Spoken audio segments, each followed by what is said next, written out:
Ang gabi istran guys. Kaon ta guys. Kahit yes, ginamos tayo ulam natin guys. Na kutsara, tinidor pa rin tayo. Kutsara, tinidor. Kahit tuyo. Yan. Kahit tuyo yung ulam natin. Kailangan meron tayo ng kutsara, tinidor. Ang purpose nito nga guys. Para ingnan o yayamanin ba?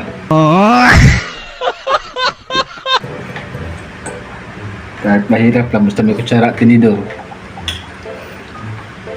Ito rin mga idol, kain tayo. Sarap ng ginamos oh. Sarap ng tuyo. Bulat ba? Bisaya, bulat. Ganun sila guys na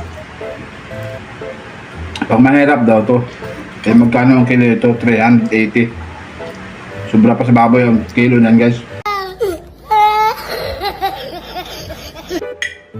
Kaya mayaman tayo ngayon kahit tuyo lang sa ginamos.